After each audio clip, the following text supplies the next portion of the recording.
إن الحمد لله نحمده ونستعينه ونستغفره ونعوذ بالله من شرور أنفسنا ومن سيئات أعمالنا.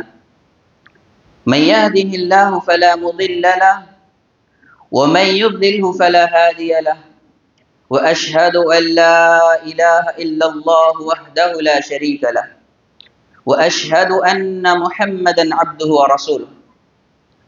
فإن خير الحديث كتاب الله، وخير الهدي هدي محمد صلى الله عليه وسلم، وشر الأمور محدثاتها، وكل محدثة بدعة، وكل بدعة ضلالة، وكل ضلالة في النار.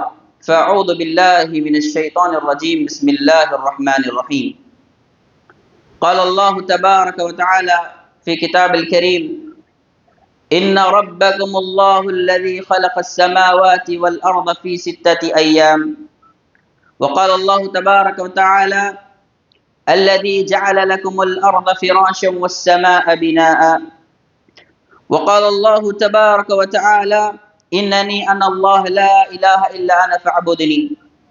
وقال الله تبارك وتعالى: ولقد بعثنا في كل أمة رسولا أن اعبدوا الله واجتنبوا الطاغوت. رب اشرح لي صدري ويسر لي أمري واحلل عقدة من لساني يفقه قولي. اللهم ربي زدني علما. اللهم ربي زدني علما. సర్వ ప్రశంసలు, సర్వ పొగడతలు, సర్వ ఆరాధనలు ఆయనకే. హువల్లాహ్, ఆయనే అల్లాహ్ తబారక వ తఆలా. ఇన్న రబ్బకుముల్లాహు అల్లదీ ఖలఖస్ సమావాతి వల్ అర్ద ఫీ 6 అయ్యాం. మరియు ఆయనే భూమిని, ఆకాశాన్ని, వాటి మధ్య ఉన్న సమస్తాన్ని కేవలం 6 రోజుల్లో సృష్టించాడు. అల్లదీ జఅల లకుముల్ అర్ద ఫిరాషం వస్సమాఅ బినాఅ. మరియు ఆయనే ఆకాశాన్ని కప్పుగా, భూమిని పార్పుగా తయారు చేశాడు. అల్లాహ్ తబారక వ తఆలా తన గురించి తన గ్రంథంలో ఈ విధంగా అంటున్నాడు: ఇన్ననీ అనల్లాహ లా ఇలాహ ఇల్లా అనా ఫఅబుదుని. నేను అల్లాహ్ను, నేను తప్ప మరొక ఆరాధ్య దైవం లేనే లేడు, కనుక మీరు నన్నే ఆరాధించండి. అల్లాహ్ తబారక వ తఆలా నిత్యుడు, సజీవుడు, అనంతుడు, అగోచరుడు, జనన మరణాలు లేనివాడు అల్లాహ్ తబారక వ తఆలా. మానవులకు మార్గదర్శకం కోసం, మానవులందరికీ మార్గం చూపటం కోసం అల్లాహ్ తబారక వ తఆలా ఈ విధంగా అంటున్నాడు: వలఖద్ బఅస్నా ఫీ కుల్లి ఉమ్మతిన్ రసూలన్ అన్ ఇబ్దుల్లాహ్ వజ్తనిబుత్ తాగూత్. అల్లాహ్ తబారక వ తఆలా అంటున్నాడు, మేము ప్రతి సముదాయంలోను, ప్రతి సమాజం చోట, ప్రతి ఉమ్మతులో, ప్రతి కాలంలో ఒక ప్రవక్తను ప్రభవింపజేశాము. ఎందుకు? తద్వారా ప్రజలారా, మీరు అల్లాహ్ను మాత్రమే ఆరాధించండి మరియు మిత్ర దైవాలకు దూరంగా ఉండండి అని బోధపరిచాము. ఇది అల్లాహ్ తబారక వ తఆలా ప్రతి వ్యక్తికి, ప్రతి మానవుడికి చెప్తున్నాడు. అయితే మన సమాజం కోసం, మన ఉమ్మత్ కోసం అల్లాహ్ తబారక వ తఆలా ప్రవక్తల అధినేత, హృదయాల విజేత, కారుణ్యమూర్తి ముహమ్మద్ సల్లల్లాహు అలైహి వసల్లం వారిని మన కోసం, మన ఉమ్మత్ కోసం, మన అందరి కోసం ఈ ప్రపంచంలోకి పంపించడం జరిగింది. సోదర మహాశైలారా, అల్లాహ్ తబారక వ తఆలా మన జీవితంలో ఎన్నో కారుణ్యాలను ప్రసాదించాడు. ఉదాహరణకు చూసుకుంటే అల్లాహ్ తబారక వ తఆలా మన అందరికీ మంచి జీవితాన్ని ప్రసాదించాడు, మంచి ఆరోగ్యాన్ని ప్రసాదించాడు. తల్లిదండ్రులు, భార్య బిడ్డలు, బండి, మంచి ఉద్యోగం, ఇవన్నీ కూడా అల్లాహ్ తబారక వ తఆలా యొక్క అనుగ్రహాలే. అయితే వీటన్నిటికంటే గొప్ప అనుగ్రహం, జీవితంలో ఎంతో అవసరమైన అనుగ్రహం ఏంటి అనేది మీ ద్వారా నేను తెలుసుకోవాలనుకుంటున్నాను. ఎవరైనా చెప్పగలరా వీటన్నిటికంటే గొప్ప అనుగ్రహం ఏమిటి అని? సోదరులారా, ఈమాన్. మాషా అల్లా, మాషా అల్లా. అయితే సోదర మహాశైలారా, మానవ జీవితంలో అన్నిటికంటే గొప్ప అనుగ్రహం ఏంటి అంటే అది ఇస్లాం యొక్క అనుగ్రహం, ఈమాన్ యొక్క అనుగ్రహం. అలాగే హిదాయత్ యొక్క అనుగ్రహం మానవ జీవితంలో అన్నిటికంటే ముఖ్యమైనది. సోదర మహాశైలారా, ఇస్లాం లేనిదే సాఫల్యం లేదు, ఇస్లాం లేనిదే జీవన విధానం లేదు, ఇస్లాం లేనిదే మార్గదర్శకం లేదు, మార్గం లేదు. మరి ఇస్లాం మన టాలెంట్ వల్ల దొరకలేదు, మన జ్ఞానం వల్ల దొరకలేదు, అలాగే మన పేరు, పరపతి, ప్రాపర్టీ వల్ల ఇస్లాం మనకు దొరకలేదు.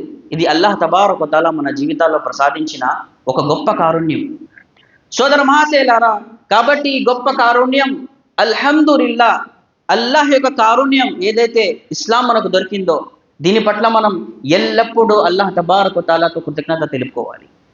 సహబాలు ఎప్పుడైతే తమ జీవితంలో ఇస్లాం మరి ఈమాన్ విశ్వాసం యొక్క కారుణ్యం వాళ్ళ జీవితాలలో వచ్చినప్పుడు అల్లాహ్ తబారక వ తఆలాతో ఎక్కువగా కృతజ్ఞత తెలుపుకునేవారు. సహబా అంటుండేవారు, అల్లాహుమ్మ లౌలా అంత మహ్తదైనా లా తసద్దక్నా వలా సల్లైనా. ఓ అల్లాహ్, ఒకవేళ కనుక నువ్వు హిదాయత్ ప్రసాదించకపోయి ఉంటే, ఒకవేళ నువ్వు ఇస్లాంని కనుక ప్రసాదించకపోయి ఉంటే మేమెవరం నమాజులు చేసేవాళ్ళం కాము, మేమెవరు దాన ధర్మాలు చేసేవాళ్ళం కాము, మేమెవరు సత్కార్యాలు చేసేవాళ్ళం కాము. అల్లాహ్ నువ్వు ఇస్లాం ప్రసాదించావు కాబట్టే, హిదాయత్ ప్రసాదించావు కాబట్టే ఈరోజు మేము నమాజులు చేసుకుంటున్నాము, దాన ధర్మాలు చేసుకుంటున్నామని సహబాలు చెప్తూ ఉండేవారు. సోదర మహాశయులారా, సహాబాలు ఏ విధంగా అయితే తమ జీవితాల్లో చేశారో అదే విధంగా మనం కూడా మన జీవితంలో ఎల్లప్పుడూ అల్లాహ్ ప్రసాదించిన ఏదైతే కారుణ్యం ఉందో ఇస్లాం యొక్క కారుణ్యం, దాని పట్ల మనం కృతజ్ఞత తెలుపుకోవాలి. సోదర మహాశయులారా, అందుకే ఇస్లాం అనేది మానవ జీవితంలో అతి ముఖ్యమైన అంశం. అందువలనే ఈరోజు మన అంశం కూడా ఇస్లాం యొక్క అనుగ్రహం. మానవ జీవితంలో ప్రతి ఒక్కరికి అవసరమైన ఒక అంశం ఇస్లాం యొక్క అనుగ్రహం. ప్రతి వ్యక్తి ప్రతిరోజు ఎన్నిసార్లు అయితే అవకాశం ఉంటుందో అన్నిసార్లు ఇస్లాం ధర్మాన్ని చదివే ప్రయత్నం చేయాలి. సోదర మహాశయులారా, ఖురాన్లో ఒక గొప్ప సూరా ఉంది, చాలా చిన్న సూరా. ప్రతి నమాజ్లో చదువుతాము, ప్రతి రకాతులో చదువుతాము. దీని గురించి ప్రవక్త సల్లల్లాహు అలైహి వసల్లం చెప్పారు, ఏ వ్యక్తి అయితే తమ నమాజులో ఈ యొక్క సూరాను పఠించడో అతని నమాజు నెరవేరదని. అదేం సూరా, ఎవరైనా చెప్పగలరా? సూరతుల్ ఫాతిహా. మాషా అల్లాహ్. సూరతుల్ ఫాతిహా ఏదైతే సూరా ఉందో అల్లాహ్ తబారక వ తఆలా ఈ యొక్క చిన్న సూరాలో చాలా పెద్ద సందేశాన్ని తెలియచేశాడు. అన్నిటికంటే ముందు బిస్మిల్లాహిర్ రహ్మానిర్ రహీం, అల్హమ్దులిల్లాహి రబ్బిల్ ఆలమీన్. సర్వ ప్రశంసలు సర్వ పొగడతలు ఆయనకి, ఎవరైతే సృష్టిని అన్నిటినీ సృష్టించాడు. రబ్బుల్ ఆలమీన్. ఇమాం ఇబ్న్ ఉసైమిన్ రహ్మతుల్లాహి అలైహి తెలియజేస్తున్నారు తమ తఫ్సీర్లో, ఆలమీన్ అంటే అల్లాహ్ కాకుండా ఈ సృష్టిలో ఏదైతే ఉందో ప్రతి దానిని ఆలమీన్ అని అంటారన్నారు. రబ్బుల్ ఆలమీన్ అల్లాహ్ తబారక వ తఆలా ఆలమీన్ యొక్క రబ్, పూర్తి సృష్టి రాసుల రబ్ అల్లాహ్ తబారక వ తఆలా. ఆ తర్వాత సూరతుల్ ఫాతిహాలో అర్ రహ్మానుర్ రహీం, అల్లాహ్ తబారక వ తఆలా కరుణామయుడు, కరుణా ప్రదాత. మాలికి యౌమిద్దీన్, అల్లాహ్ తబారక వ తఆలా ప్రతిఫల దినానికి యజమాని. ఆ తర్వాత అల్లాహ్ తబారక వ తఆలాతో ఒక గొప్ప ఒక ప్రమాణం, ఒక పెద్ద ప్రమాణం మనం చేస్తున్నాం. ఇయ్యాక నఅబుదు వ ఇయ్యాక నస్తഈన్. ఓ అల్లాహ్ మేము మిమ్మల్ని ఆరాధిస్తాము, సహాయం కోసం మిమ్మల్ని అర్థిస్తాం. ప్రతి నమాజులో ప్రతి రకాతులో అల్లాహ్తో మనం ప్రమాణం చేస్తున్నాం, ఓ అల్లాహ్ నిన్నే ఆరాధిస్తాము, సహాయం కూడా నిన్నే అర్థిస్తాము. కానీ ఎంతో మంది ఈరోజు సమాజంలో ప్రజలు చూసుకుంటే ప్రమాణం వాగ్దానం అయితే చేస్తున్నారు కానీ ఆచరణ మాత్రం లేదు. సోదర మహాశయులారా, మరి ప్రతి నమాజ్లో ఏదైతే మనం వాగ్దానం ఇస్తున్నామో అది ఎటుపోతుంది? దాని గురించి ప్రతి వ్యక్తి ఆలోచన చేయాల్సిన అవసరం ఉంది. ఆ తర్వాత సూరతుల్ ఫాతిహాలో అల్లాహ్ తబారక వ తఆలా ప్రతి వ్యక్తికి అడగమనే ఒక అంశం ఏంటి అంటే ఇహ్దిన సిరాతల్ ముస్తఖీం. ఓ అల్లాహ్ నాకు రుజుమార్గాన్ని ప్రసాదించు, సన్మార్గాన్ని ప్రసాదించు. మానవ జీవితంలో అతి ముఖ్యమైన అంశం హిదాయత్, ఈమాన్, ఇస్లాం, విశ్వాసం ఏదైతే ఉందో ఇది మానవ జీవితంలో అతి ముఖ్యమైన అంశం. ఇది ఆహారం కన్నా, గాలి కన్నా, నీరు కన్నా ముఖ్యమైనది.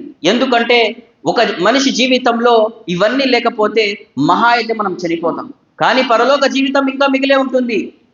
కానీ ఒకవేళ ఇస్లాం లేకపోతే శాశ్వత జీవితం, పరలోక జీవితం అంతమైపోతుంది. నరకంలో ఉండవలసి ఉంటుంది, స్వర్గానికి దూరం అవుతాము. అలాగే అల్లాహ్ యొక్క శాపం ఉంటుంది, దైవదూతల శాపం ఉంటుంది. సోదర మహాశయులారా, కాబట్టి మనం ఒకసారి ఆలోచించాలి. ఏదైతే రుజుమార్గం ఉందో దీనిని ఎల్లప్పుడూ అల్లాహ్ తబారక వ తఆలాతో మనం కోరే ప్రయత్నం చేయాలి. సోదర మహాశయులారా, ప్రవక్త సల్లల్లాహు అలైహి వసల్లం వారు యొక్క కోరిక తమ జీవితంలో తనకుండే కోరికలలో ఒక పెద్ద కోరిక ఏంటంటే తన బాబాయ్ అయినటువంటి అబు తాలిబ్ గారికి ఇస్లాం వైపు ఆహ్వానించటం, ఆయనకి హిదాయత్ దొరకటం. ప్రవక్త సల్లల్లాహు అలైహి వసల్లం వారు అబు తాలిబ్ ఎంతగానో ప్రేమించేవారు. అబు తాలిబ్ కూడా తన అన్న కొడుకైనటువంటి ముహమ్మద్ సల్లల్లాహు అలైహి వసల్లం వారిని తనకంటే, తన ప్రాణం కంటే, తన కొడుకు కంటే ఎక్కువగా ప్రేమించేవారు. అయితే ప్రవక్త సల్లల్లాహు అలైహి వసల్లం తన జీవితంలో ఎన్నోసార్లు ప్రయత్నించారు, నా బాబాయ్ అబు తాలిబ్కి నేను ఇస్లాం గురించి తెలియచేయాలి. ఎన్నోసార్లు ఆయన వివరించారు, ఇస్లాం ధర్మాన్ని గురించి తెలియచేశారు. అయినప్పటికీ ఆయనకు ఒక నమ్మకం ఉండేది, ఒక విశ్వాసం ఉండేది. ఏంటి అంటే ఇస్లాం ధర్మం సత్యధర్మం అని, ప్రవక్త సల్లల్లాహు అలైహి వసల్లం వారు సత్య సందేశరుడు అని. ఆయన ఒక విషయాన్ని తెలియజేశారు, వలఖద్ అలిమ్త బిఅన్న దీన ముహమ్మద్ సల్లల్లాహు అలైహి వసల్లం మిన్ ఖైరి అద్యానిల్ బరియతి దీనా. ఏ ధర్మాన్నైతే ప్రవక్త సల్లల్లాహు అలైహి వసల్లం ఈ ప్రపంచంలోకి తీసుకొచ్చారో ఆ ధర్మం ఈ ప్రపంచంలో కల్లా ఉత్తమమైన ధర్మం అని అబు తాలిబ్ వారు తెలియజేశారు. ఆయనకు నమ్మకం ఉంది, విశ్వాసం ఉంది, కానీ కలిమాని పఠించలేదు.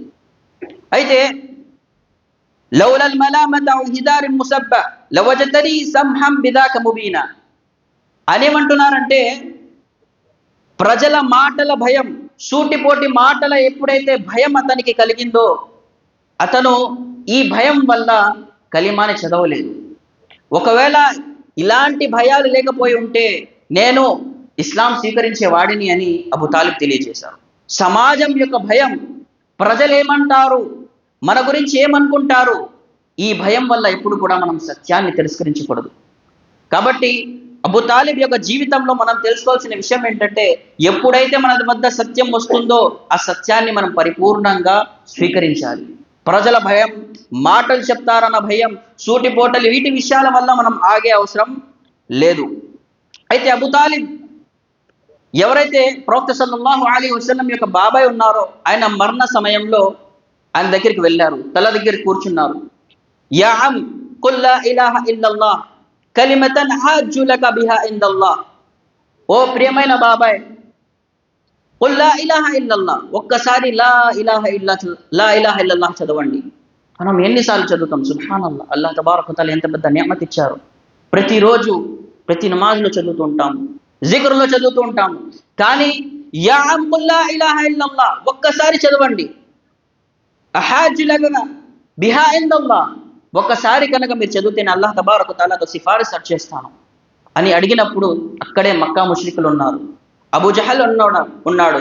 అబూ జహల్ అంటాడు, అతర్గబు అన్ మిల్లతి అబ్దుల్ ముత్తలిబ్, ఏంటి నువ్వు అబ్దుల్ ముత్తలిబ్ ఏదైతే తాత ముత్తాతల సాంప్రదాయం ఉందో దానిని వదిలేస్తావా అని సూటిపోటే మాటలతో అతన్ని వేధించగా ఆయన అలా మిల్లతి అబ్దుల్ ముత్తలిబ్ అని చివరి ఏదైతే మాట ఉందో అది వాళ్ళ ఏదైతే తాత ముత్తాతల సాంప్రదాయం ఉందో, అబ్దుల్ ముత్తలిబ్ సాంప్రదాయం ఉందో దానిపైనే అతను చనిపోతారు.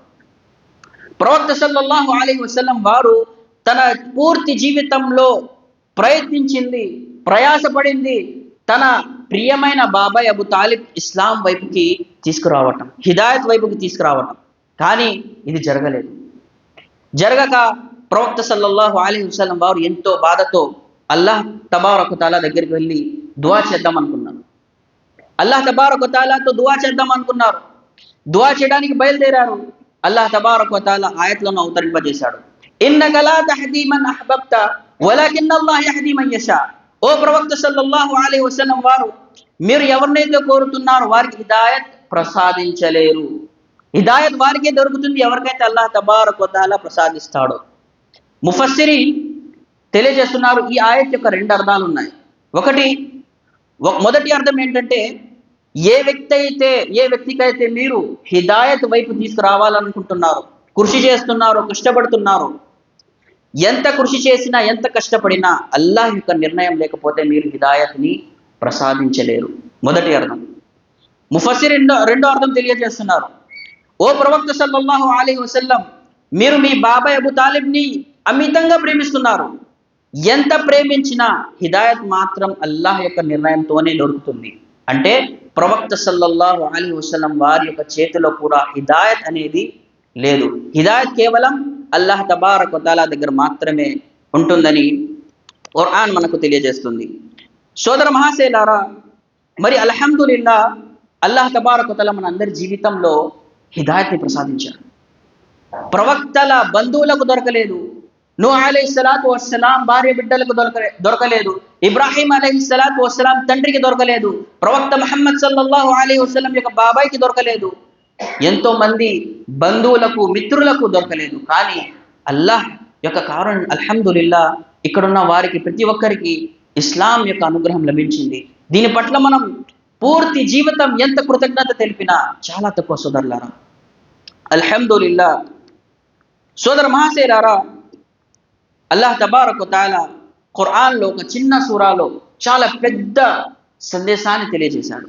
ఒకవేళ ఇక్కడ నుండి వెళ్ళేటప్పుడు కేవలం ఈ ఒక్క సూరాని మాత్రమే మన జీవితంలో ఆచరిస్తే ఇది మన సాఫల్యానికి సరిపోతుంది. అల్లాహ్ తబారక వ తఆలా ఖురాన్లో అంటాడు, వల్ అస్ర్, కాలం సాక్షిగా. అల్లాహ్ తబారక వ తఆలా కాలంపై ప్రమాణం వేసి చెప్తున్నాడు, కాలం సాక్షిగా. సోదర మహాశయులారా, ఎవరు ప్రమాణం వేస్తున్నారు, ఎవరు వాగ్దానం చేస్తున్నారు? అల్లాహ్ తబారక వ తఆలా వేస్తున్నాడు, సృష్టికర్త వేస్తున్నాడు. ఒకసారి అరబ్బు రైతు కాబా చుట్టూ తవాఫ్ చేస్తూ ఉంటారు. అరబీ అర్థమవుతుంది, కవాఫ్ చేస్తూ ఉంటాడు. ఒక వ్యక్తి అక్కడ మూలన ఖురాన్ యొక్క తిలావత్ని చేస్తుంటాడు. తిలావత్ చేస్తుండగా ఈ అరబ్ రైతు యొక్క చెవిలో కేవలం ఫవరబ్బిక్ అనే కేవలం ఒక పదం వినపడుతుంది. అంటే ఏంటి? నీ ప్రభువుపై ప్రమాణం. ఫవరబ్బిక్ అని కేవలం ఒక పదం వినపడుతుంది. ఆ వ్యక్తి, ఆ అరబ్బు రైతు గట్టిగా కేక వేసి, ఎవరు ఆ వ్యక్తి? అల్లాహ్ తబారక వ తఆలాకు ఎంత కోపం తీసుకొచ్చారో అల్లాహ్ తబారక వ తఆలా వాగ్దానం చేసి మరి చెప్తున్నాడు. మరి మన జీవితంలో ఎన్నో సార్లు మనం చదువుతూ ఉంటాం, వింటూ ఉంటాం, వల్ అస్ర్ వశ్శంసి వదుహాహా వల్లైలి ఇదా యగ్షాహా. మరి ఇన్ని ఆయత్లు పఠించినా కూడా మన విశ్వాసంలో, మన జీవితంలో ఎలాంటి మార్పు లేదు. మనల్ని మనం మోమిన్ అనుకోవచ్చా? మనల్ని మనం ముస్లిం అనుకోవచ్చా? మనం ధర్మంపై నిలకడగా ఉన్నామా అనే విషయాన్ని మనం ఆలోచించే ప్రయత్నం చేయాలి. సోదర మహాశయులారా, అల్లాహ్ తబారక వ తఆలా అంటున్నాడు, వల్ అస్ర్, కాలం సాక్షిగా. అల్లాహ్ తబారక వ తఆలా ప్రతి ఒక్కరికి గమనించమని ఒక మొదటి విషయాన్ని తెలియజేశాడు. రెండో విషయం, ఇన్నల్ ఇన్సాన లఫీ ఖుస్ర్. ఈ ఏదైతే కలిమా ఉందో, ఏదైతే ఆయత్ ఉందో, ఇన్నల్ ఇన్సాన లఫీ ఖుస్ర్, నిశ్చయంగా మానవులందరూ నష్టంలో మునిగిపోయి ఉన్నారు. కొన్ని చోట్ల తెలుగు మనకు అనువాదంలో కనపడుతుంది, మానవులందరూ నష్టంలో పడి ఉన్నారని మనకు కనపడుతుంది. కానీ ముఫస్సిరీన్ ఏమంటారంటే, లేదు, ఇన్నల్ ఇన్సాన లఫీ ఖుస్ర్ అంటే మానవుడు నిశ్చయంగా మునిగిపోయి ఉన్నాడు. ఒక వ్యక్తి నీళ్ళల్లో ఉండటం వేరు, నీళ్ళల్లో మునిగిపోయాడంటే అర్థం వేరు. ముఫస్సిరీన్ అంటున్నారు, ఇక్కడ మనిషి మానవుడు నష్టంలో మునిగిపోయి ఉన్నాడు. ఇన్నల్ ఇన్సాన లఫీ ఖుస్ర్.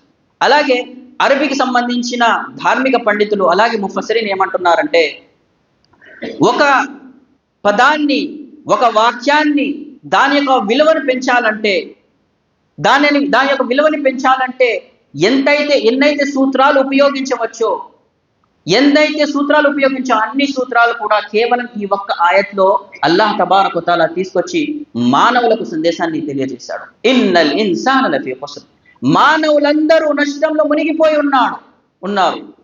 సోదర మహాశయులారా, ఆ తర్వాత అల్లాహ్ తబారక వ తఆలా అంటాడు, ఇల్లల్లదీన ఆమను. దానికంటే ముందు ఒక విషయం ఇమాం షాఫీ రహ్మతుల్లాహి అలైహి తెలియజేశారు. లౌ మా అన్జలల్లాహు హుజ్జతన్ అలా ఖల్కిహి హాదిహి సూరా లకఫతహు.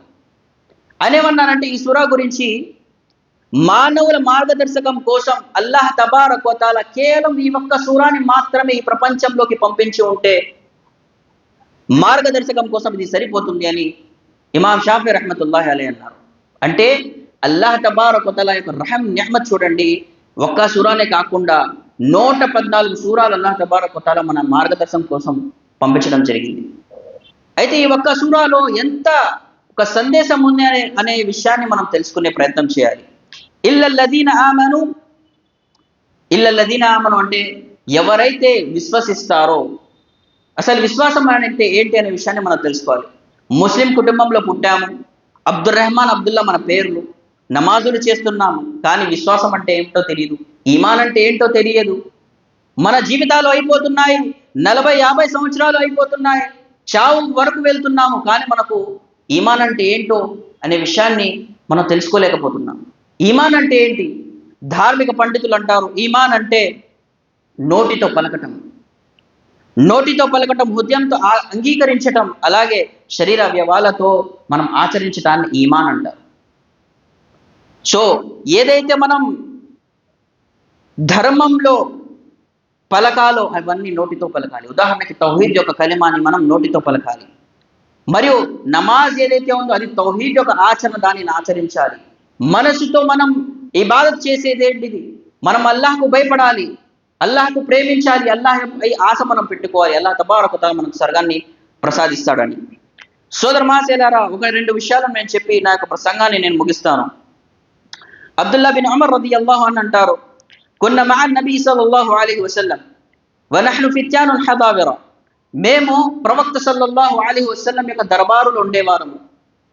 యవన సమయంలో ఫతఅల్లమ్న అల్ ఈమాన్ qabla an nata'allama al Qur'an, మేము ఈమాన్ యొక్క జ్ఞానాన్ని నేర్చుకునే వారం, ఖురాన్ యొక్క జ్ఞానం నేర్చుకోక ముందు. అంటే ఖురాన్ యొక్క జ్ఞానం నేర్చుకునే ముందు ఈమాన్ యొక్క జ్ఞానాన్ని మేము నేర్చుకునేవారం. ఏ సమయంలో? యవన సమయంలో. అబ్దుల్లా బిన్ ఉమర్ రదియల్లాహు అన్హు వారు తెలియజేస్తున్నారు. అయితే అబ్దుల్లా బిన్ ఉమర్ రదియల్లాహు అన్హు అంటారు, అందువలనే మా యొక్క ఈమాన్ అనేది బలంగా దృఢంగా ఉండేది. కానీ ఆ తర్వాత ఒక కాలం వచ్చింది, ఈ కాలంలో మానవులందరూ ఏం చేస్తున్నారంటే ముందు ఖురాన్ యొక్క జ్ఞానాన్ని నేర్చుకుంటున్నారు, ఆ తర్వాత ఈమాన్ యొక్క జ్ఞానాన్ని నేర్చుకుంటున్నారు. తద్వారా ఈమాన్ అనేది బలహీనంగా ఉంటుందని అబ్దుల్లా బిన్ అబ్బాస్ రజియల్లాహు అన్హు వారు తెలియజేశారు. అబ్దుల్లా బిన్ అబ్బాస్ రజియల్లాహు అన్హు దగ్గరికి ఒక వ్యక్తి వస్తాడు, హదీస్ గురించి తెలియజేస్తాడు. అప్పుడు అబ్దుల్లా బిన్ అబ్బాస్ రజియల్లాహు అన్హు వారు ఆ హదీస్ చెప్తుంటే పట్టించుకోకపోతే ఆ వ్యక్తి అంటారు, నేను ప్రవక్త సల్లల్లాహు అలైహి వసల్లం యొక్క హదీస్ని తెలియజేస్తున్నాను, మీరు వినట్లేదు, పట్టించుకోవట్లేదంటే. ఎప్పుడైతే ఉస్మాన్ రదియల్లాహు అన్హు యొక్క షహాదత్ జరిగిందో ఆ తర్వాత ప్రజలు ధర్మంలో కొత్త కొత్త విషయాలను తెలియజేస్తున్నారు, ధర్మంలో లేని విషయాలను తెలియజేస్తున్నారు. అందుకే మేము నమ్మకమైన జ్ఞానవంతుడైన ధార్మిక పండితుల దగ్గర మాత్రమే జ్ఞానాన్ని తీసుకుంటున్నాను అని అబ్దుల్లా బిన్ అబ్బాస్ రజియల్లాహు అన్హు అన్నారు. అంటే ఇక్కడ తెలియాల్సిన విషయం ఏంటి అంటే, ప్రతి ఒక్కరి దగ్గర తీసుకునేది ఇది జ్ఞానం, ధార్మిక జ్ఞానం మనం తీసుకోకూడదు. ధార్మిక పండితుల దగ్గర మాత్రమే మనం జ్ఞానాన్ని తీసుకోవాలి. ఎవరైతే ధార్మిక పండితుల దగ్గర శిక్షణ తీసుకుంటూ ఉంటారో వారి దగ్గర మాత్రమే మనం జ్ఞానాన్ని తీసుకోవాలి. మనం ఉదాహరణకి ఏదైనా రోగం వస్తే, ఏదైనా వ్యాధి వస్తే మనం ఏం చేస్తాము? డాక్టర్ దగ్గరికి వెళ్తామా? ఇంజనీర్ దగ్గరికి వెళ్తాము? డాక్టర్ దగ్గరికి వెళ్తాము. కానీ ధార్మిక విషయంలో మాత్రం మనం ఏం చేస్తుంటాం? రోడ్డు మీద కనపడే ప్రతి వ్యక్తి దగ్గర ధార్మిక సలహాలు మనం తీసుకుంటుంటాం. కానీ ధర్మం అనేది చాలా గొప్ప విషయం. మరి గొప్ప విషయాన్ని మనం ఎలా తీసుకుంటున్నాం అనేది తెలియచేసేయాలి. సోదర మహాశయులారా, సహాబా అంటారు, ఇన్న హాజల్ ఇల్మ్ దీన్ ఫందుర్ అమ్మన్ తఅఖుజు దీనకుం. సహాబాలు అంటారు, ఇది ఏదైతే జ్ఞానం ఉందో ఇది ధార్మిక జ్ఞానం. ఒకసారి చూడండి, పరిశీలించండి, ఈ జ్ఞానాన్ని మీరు ఎక్కడి నుండి తీసుకుంటున్నారు? మనం జ్ఞానాన్ని ఎక్కడి నుండి తీసుకుంటున్నామో ఒకసారి మనం ఆలోచించాలి. ప్రతి వ్యక్తి దగ్గర, డాక్టర్ల దగ్గర, ఇంజనీర్ల దగ్గర లేదా అడ్వకేట్ల దగ్గర తీసుకునేది కాదు. ధార్మిక జ్ఞానం ధార్మిక పండితుల దగ్గరే, ఉలమా దగ్గర మాత్రమే మనకు లభిస్తుంది. సోదర మహాశయులారా, ఒక చిన్న విషయాన్ని తెలియజేసి నేను మాటని ముగిస్తాను. ఖురాన్లో అల్లాహ్ తబారక వ తఆలా చీకటిని తెలియచేయడానికి అద్దులుమాత్ అని బహువచనాన్ని వాడారు. అద్దులుమాత్ చీకటి, అజ్ఞానం. దాని యొక్క వ్యతిరేక పదం వెలుగు. వెలుగుని అల్లాహ్ తబారక వ తఆలా కేవలం ఏకవచనంతో వాడటం జరిగింది, అన్నూర్. ఎందుకంటే ఈ ప్రపంచంలో రుజుమార్గం, మార్గదర్శకం మరియు జీవన విధానం కేవలం ఒకటి. అదేంటి? ఎవరైనా చెప్పగలరా? మార్గదర్శకం ఏంటి? ఇస్లాం. ఇస్లాం ఒకటి మాత్రమే, ఒక మార్గదర్శకం, ఒకే జీవన విధానం, ఒకటే ఈమాన్, ఒకటే ఇస్లాం. కాబట్టి ఒకటే మార్గం. కాబట్టి అల్లాహ్ తబారక వ తఆలా ఏకవచనంతో తెలియచేయడం జరిగింది. సోదర మహాశయులారా, అల్లాహ్ తబారక వ తఆలాతో దువా చేస్తున్నాను, అల్లాహ్ తబారక వ తఆలా మన అందరికీ ఇస్లాంపై స్థిరత్వాన్ని దృఢత్వాన్ని ప్రసాదించుగాక. ఆమీన్. వస్సలాము అలైకుం వరహ్మతుల్లాహి వబర్కాతు.